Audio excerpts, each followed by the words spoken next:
नमस्कार बंधुरा তোমরা এখন দেখছো সুজাতার সাথে। দেখো আজকে আমি ভেন্ডির পোস্ত করব, ঢ্যাঁড়স ঢ্যাঁড়স দিয়ে আলু দিয়ে একটা পোস্ত বানাবো। নিরামিষ পদ, খুব ভালো লাগে খেতে। দেখতে থাকো আমি কিভাবে বানাই।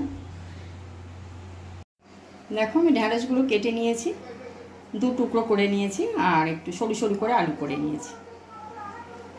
এবার আলু দিয়ে ঢ্যাঁড়স দিয়ে পোস্ত বানিয়ে তোমাদের দেখাবো।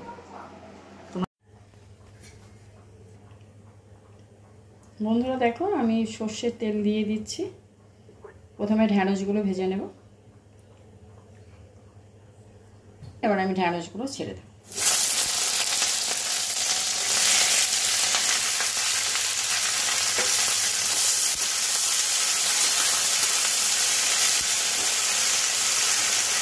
একটু হলুদ দিয়ে দেবো,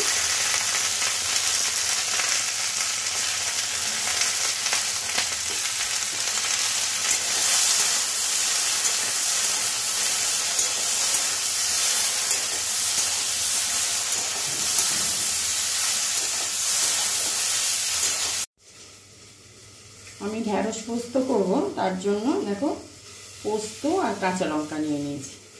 এটা আমি শিলে একটু বেটে নেব। দেখো ঢ্যাঁড়সগুলো ভাজা ভাজা হয়ে গেছে, আমি তুলে নিচ্ছি।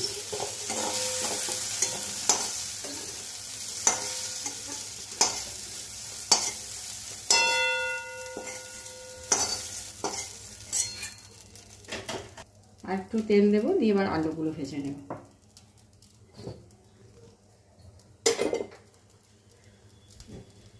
দেখো তেল গরম হয়ে গেছে, একটু পোড়া পোড়া না, এগুলো হলুদ ছিল, ঢ্যাঁড়সে হলুদ দিয়েছিলাম না, ওই জন্য একটুখানি পোড়া পোড়া হয়ে গেছে। এবার 5 ফোড়ন দিচ্ছি আমি।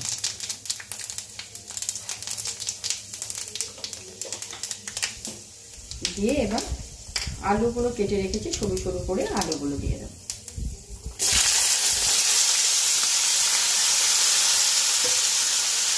আলুগুলো একটু ভেজে নেব।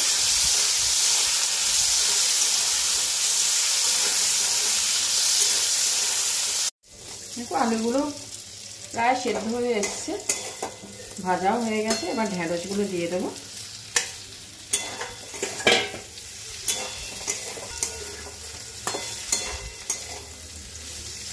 দিয়ে একটু চাপা দিয়ে দেবো।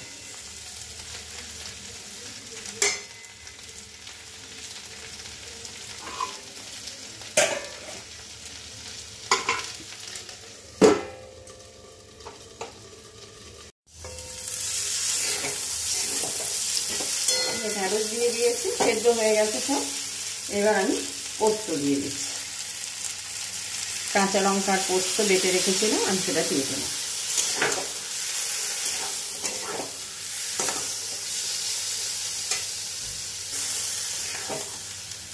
জল দিয়ে দিচ্ছি, পোস্ত বাটি ধুয়ে একটু জল দিয়ে দেবো।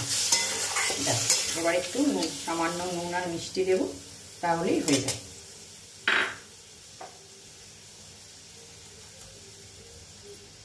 আগে আলু ভাজার সময় একটু নুন দিয়েছিলাম, এখন একটু কম নুন দেব।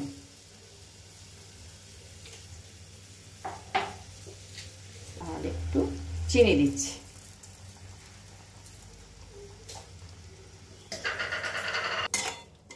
হলুদ আর দেবো না, আমি যখন ঢ্যাঁড়স ভাজছিলাম একটু হলুদ দিয়ে দিয়েছিলাম, আর হলুদ লাগবে না।